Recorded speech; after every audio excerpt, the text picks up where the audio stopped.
very good morning to those out there, or maybe evening, wherever you're at. This is the inaugural episode, the very starting episode, only going to be one for the foreseeable future. There may be others later on. For now, there's only the one for Casual Talk Radio making its debut in video form in anticipation of good things to come. My name is Leister. I'm your host. If you haven't listened to our podcast, it's found at casualtalkradio.net, where we discuss all sorts of things.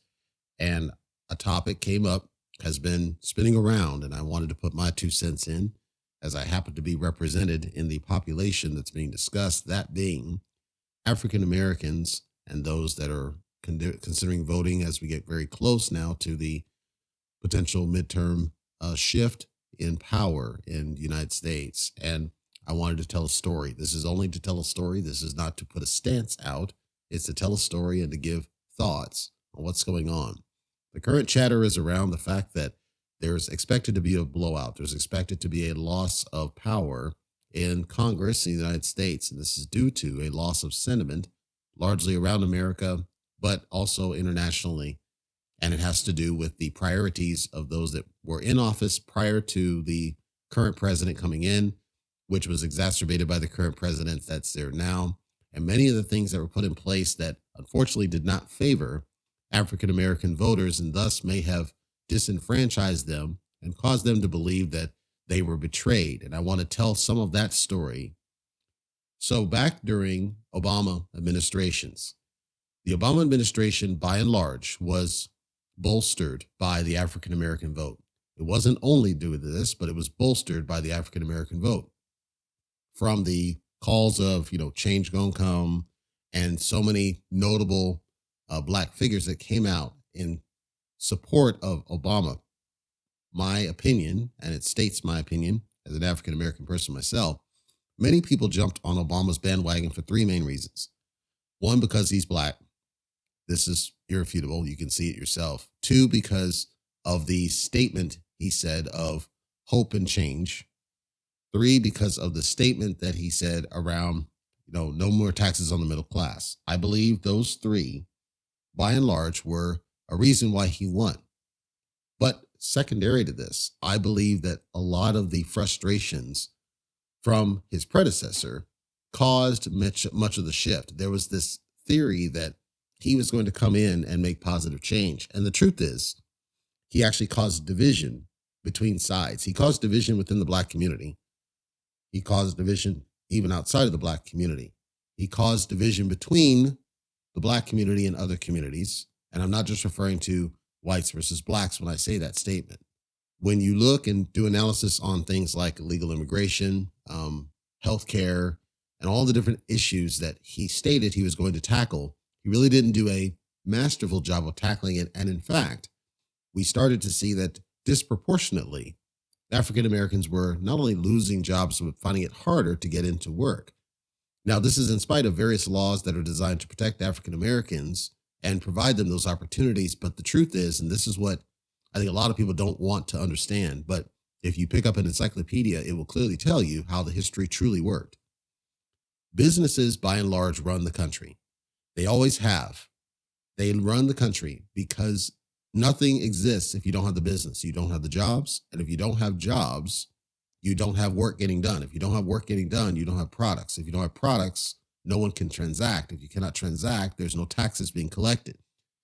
There's a subset of society, largely strengthened and voiced by social media, arguably, that believes that you should do everything for the individual and not for the business, because of the media, mainstream, that puts out articles referring to certain CEOs and how much they make and how much they receive, and the companies sitting on major nest eggs. What those articles don't also support in their writing is the idea that a lot of that nest egg is kind of fake. It's not real. It's not that there's cash sitting in the bank. There's inflow, outflow of every business. There's operational expenses. Some of those operational expenses tend to shift from time to time. There are international considerations that change. There's licensing requirements. There's registration. There's taxes. There's all sorts of things, which causes the mainstream to release an article that says that business X or CEO Y paid zero taxes in the year Z. What they don't understand is that, or they don't communicate, is that the tax going to zero is not because they didn't owe anything. It is because of deductions and waivers and all of these different things that are baked into the laws for tax filing, many of which are also available to the individuals. For example, the individual also is allowed significant amount of waiver for the amount of kids you have. For every child, you get a lot of money given to you. This is normal. But the media does not provide the proper contrast of the fact that the individual gets just as much benefit from a tax perspective as the big business. It's simply skewed, and this is a fallacy, simply because the businesses, you see the number billions or millions, as opposed to the low level person who may only be making tens of thousands of dollars a year. Does not negate the fact that no, this company, this person over here versus this company over there, you are provided an equalish level of waivers and deductions, as well as other programs that you may not use, but they're there for you. For example, if your income drops beneath a certain level, you are then entitled to Medicare. If it's a certain level or lower, you are entitled to food programs like SNAP, for example. Depending on the size of your family and the level of your income, you are entitled to a cash benefit. There's all these things available. People don't know it. And I would blame technology, the rise of technology. And you're wondering, why would I make that assertion?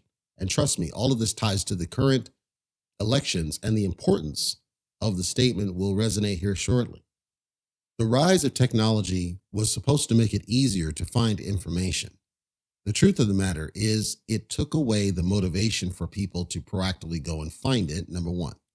Number two, it made it harder to actually achieve things, get stuff done. Ironically so, yes, because when we talk about the food service SNAP programs, the SNAP program is an online application. You go and fill it out. However, it's countless pages long. Then it has to be reviewed by a human. The human has to call you or talk to you, or you have to go into the office to do a quote interview. So it slows down the process of what it could and should be, which is that the government knows how much money you make. They know how much money you make because it's reported by the business. What should happen is that the moment that the government receives word that your income has dropped beneath a certain level, the government reaches out to you and says, this is already available to you. If you want it, say yes, or mail this back, or click yes, whatever the medium is. And the moment we do, we're going to send you a pre-activated card. It's already good to go. You don't have to jump through any hoops. But what happens is that the system is built to try to fight fraud. Fraud is a valid concern, but only within the auspice of what the criteria is, meaning that for food service only really cares that your income dropped beneath a certain level or lower. Fundamentally, that's what it cares about. So you can't defraud that. If the tax system, which already knows how much money you made when you work W-2, they already know this. They already know the data. So they should already, there's no reason to vet a fraud situation. If the businesses defrauded it, you go after the businesses. That's not the way the system works. The system works to distrust the individual. That's why there's an application process in the first place. That's why they put so many hoops to get it. Once you get it, it's reasonably smooth, but then you have to re-justify it. You might think that's simply just saying, yes, my income hasn't changed, and you know that from your data. No, they force you to go through the whole application all over again. All over again, the review all over again, the human all over again, because they don't really want to give you what you are entitled to. Does not change the fact that you are entitled to it. It is there for you. On the Medicare side, here's where it gets stupid. The Medicare side is not giving you cash. It's making it available for you, and you still have to pay things like copay. However, getting approved for that is almost a given. They'll actually try to even force it upon you. They will try to browbeat you to get it. If you get approved for anything else, they will do everything in their power to get you to just accept Medicare. It does not require a separate application. Its attestation, reattestation is every couple of years as opposed to every couple of months. And it's a much slimmer process to do so. And they want you on that one. Why? Because they're not giving you any cash.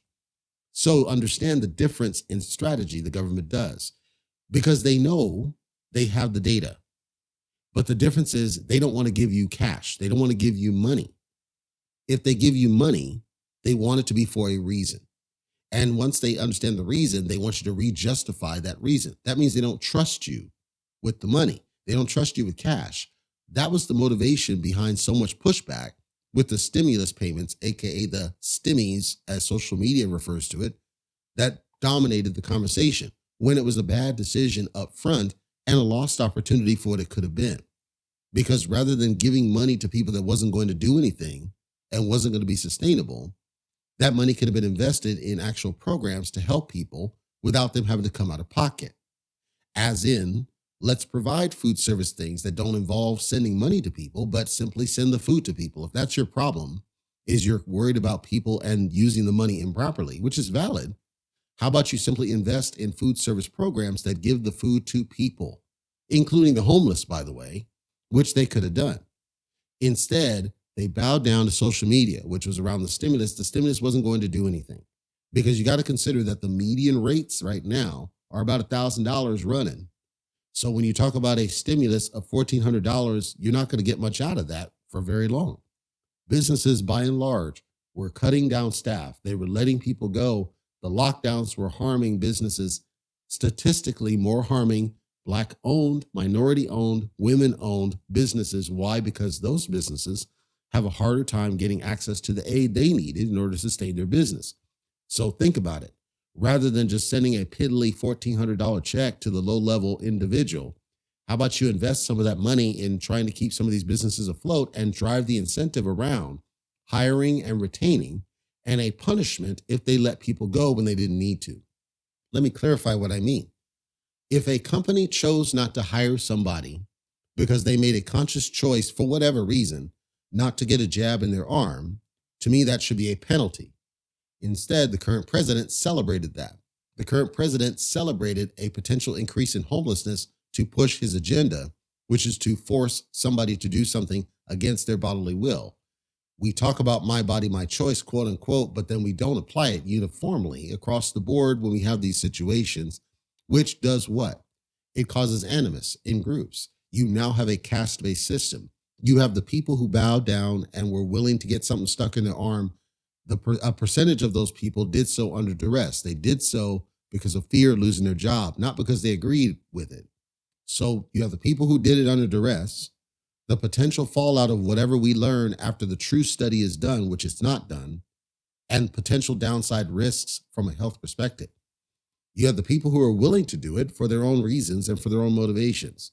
And these two groups are against each other because the people who took it under duress, if something does come up, they're going to be against the people who are all cheering the president, threatening people.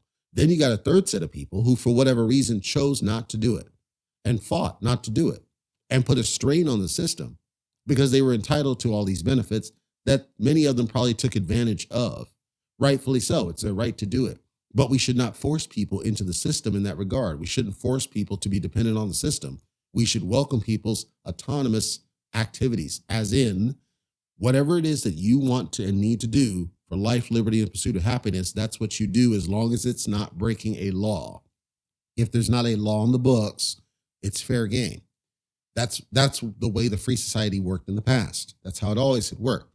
Now, I gave you that preface. And the reason I gave you that preface is so you can understand that what we're dealing with now with this election does not just affect you now, it affects in the future because of the actions of administrations stemming all the way back to 2010, 2016, 2020, all the way through, right? All these different administrations that come in.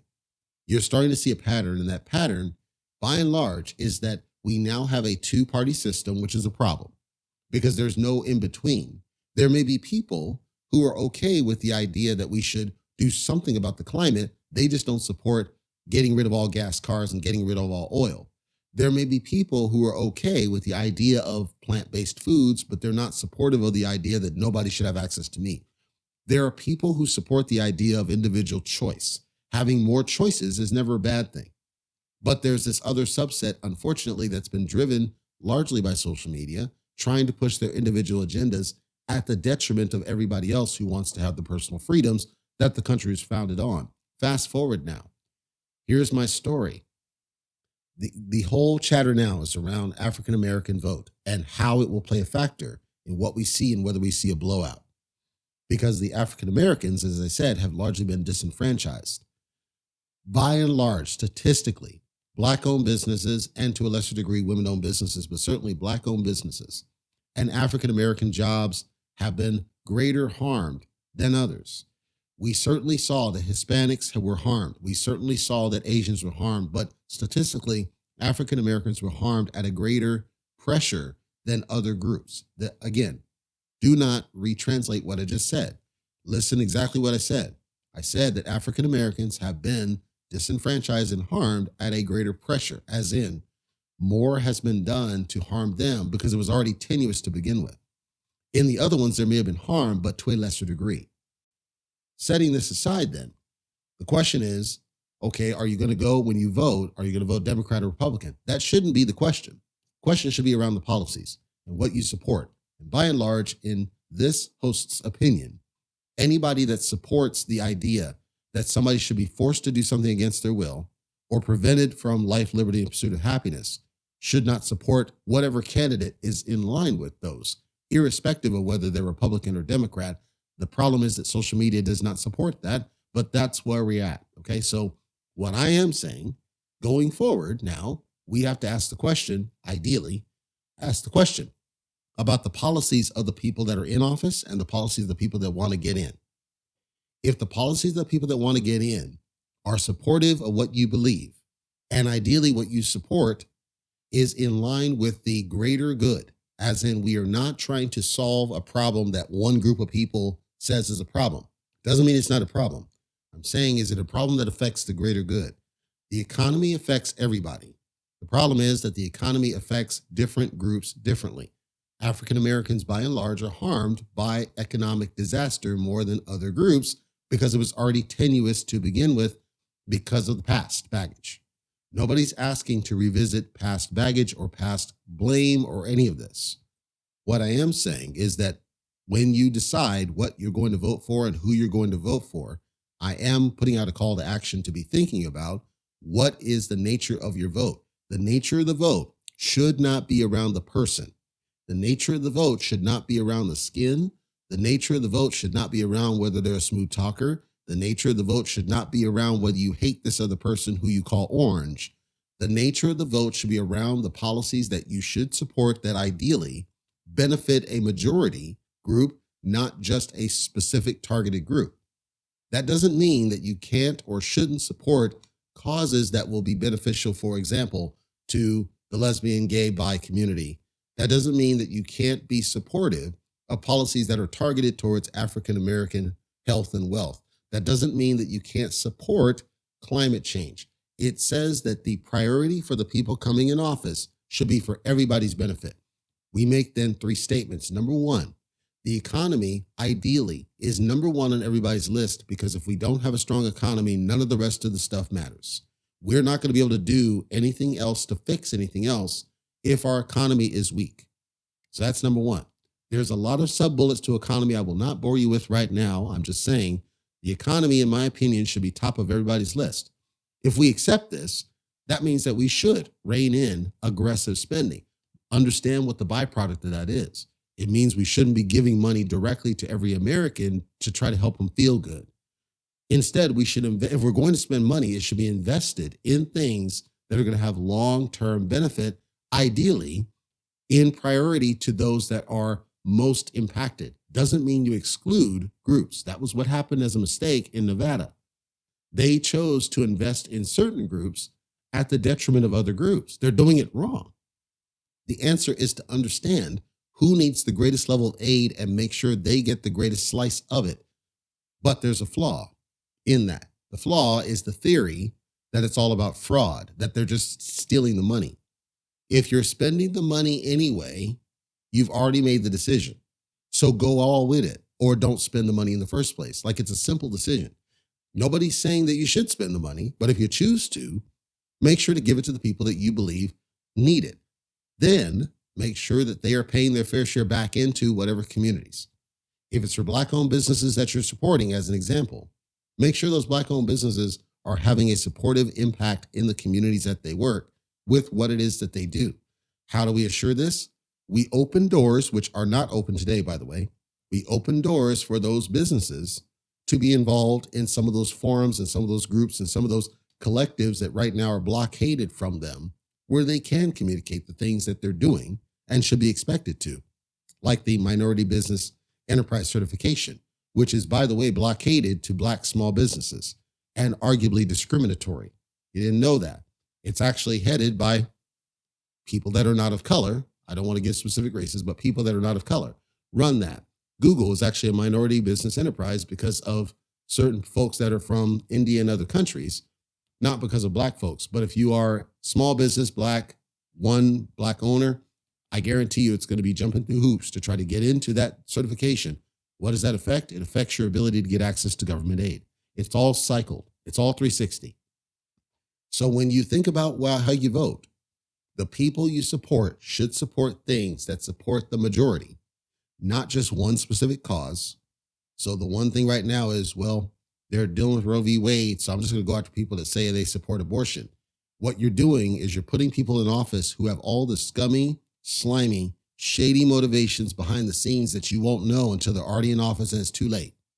And we'll end up repeating 2021 because it's all smoke. You can't allow them to mislead you or misappropriate what you're providing in terms of a vote to push their own agendas that they haven't communicated to you.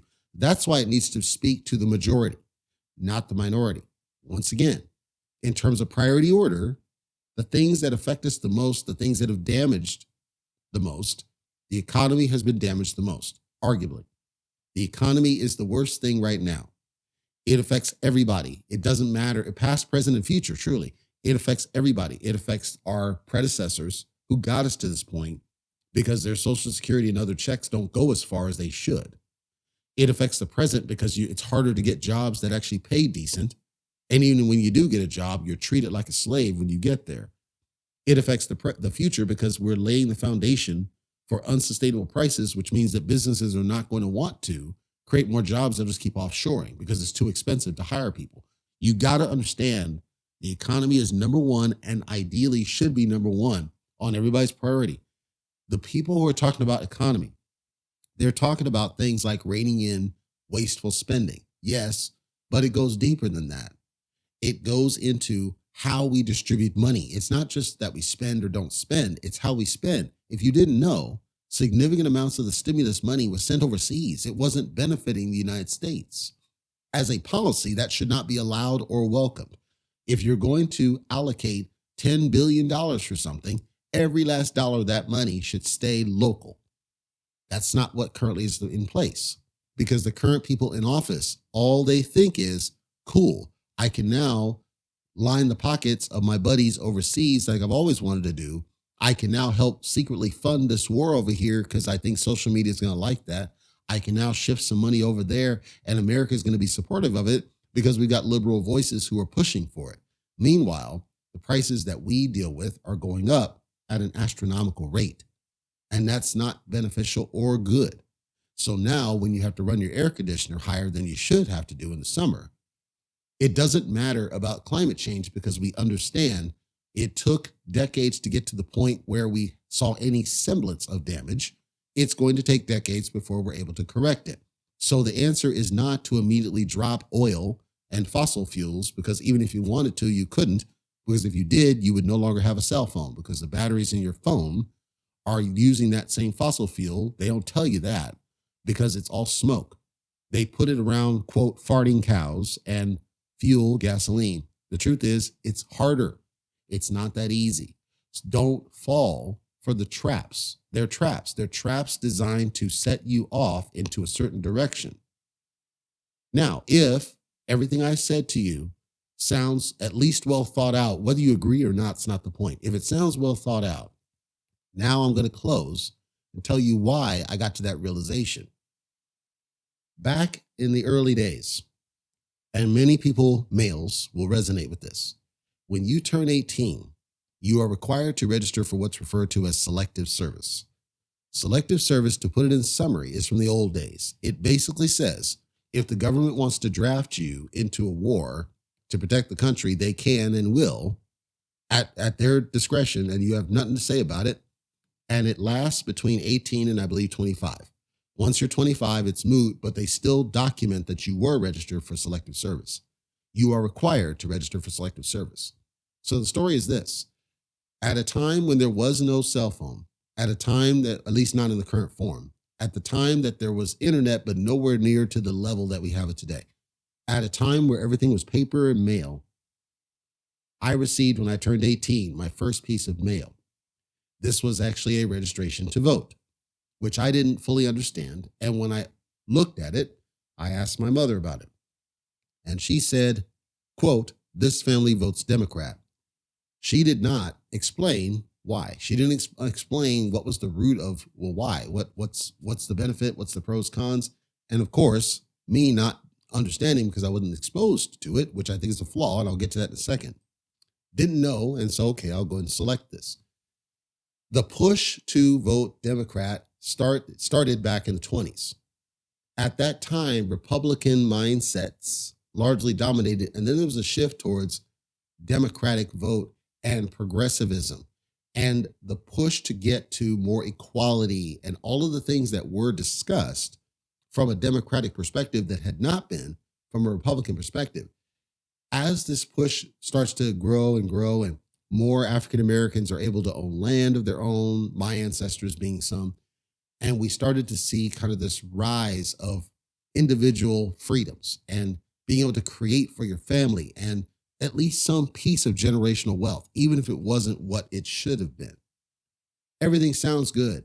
There was a shift, and I cannot put my finger exactly when it happened, but I am going to say somewhere, had to have been somewhere around the 60s or the 70s. Somewhere, the Democratic voice changed.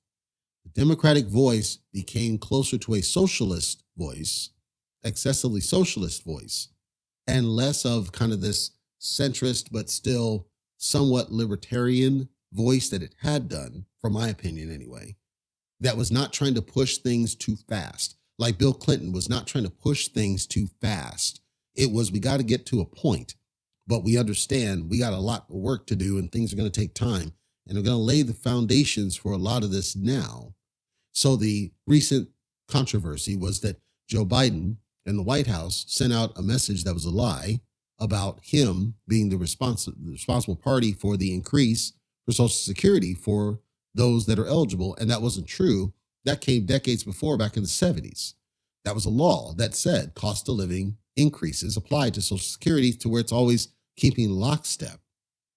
So is it true that he was somewhat indirectly responsible? Yes, but that's why I say yes and no, because although he contributed to inflation, according to the current administration, it was actually Donald Trump who started it. So then Donald Trump was blamed for excessive inflation and starting it. And whether you think he did or not, the point is that Biden himself was not responsible for the additional Social Security. It was already codified into law.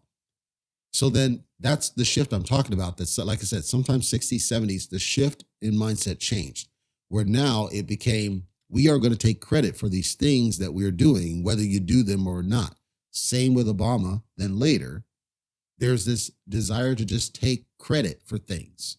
Even if they really had nothing to do with it, they're just benefiting from something past. In the past, it was less about taking credit and more about, we all agree this is something we need to get done. So when I was told this is long after this shift, but the shift started in the 20s.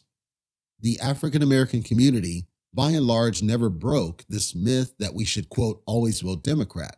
It was always ingrained in the cultures as different generations came and kids got older and parents would tell their kids, because that was how they were told. That was how they were positioned.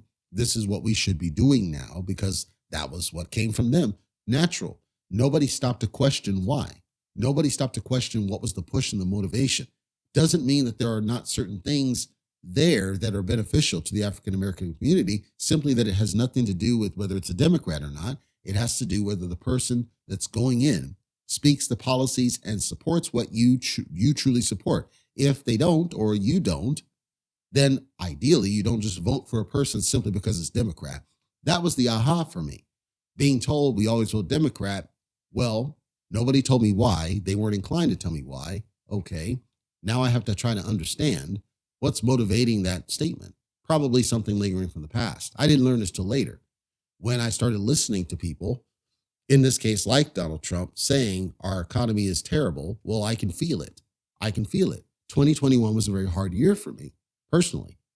And I see that the work I talked about on my various updates, how my endeavors, it's difficult to get companies to treat people like humans, treat them like individual humans that have individual value, where many companies want to treat their workers like slaves or androids that should just follow orders and they don't care what you think or feel, and they're not willing to work with you. Single parents that need to take care of kids from home. I'm not, but I'm saying you could have a single, and this is probably contributing to the disproportionate treatment of women in the workplace where they may need to take care of something in their home. And so they need flexibility in schedules. They can't have the same rigor that you might be able to do when you're 20 years old and you're not, no kids, no obligations. And they want the flexibility and they want a company that's going to take care of their personal space and respect it and not try to impose upon it things like on call, things like you got to be here at 8 o'clock and you got to be here 8 hours. You got to be on Slack for 8. Understand, when you create those kind of narratives, the African American community is probably dealing with the same type of stuff at home that everybody else is. They're not different in that regard, but it may disproportionately harm them more because of whatever factors, their upbringing, their neighborhood, their financial situation, whatever. And they're willing to work. It's just that you got to flex with them. And many of these companies are not willing to do it, and our government's not willing to force them to do it. So now what do you get?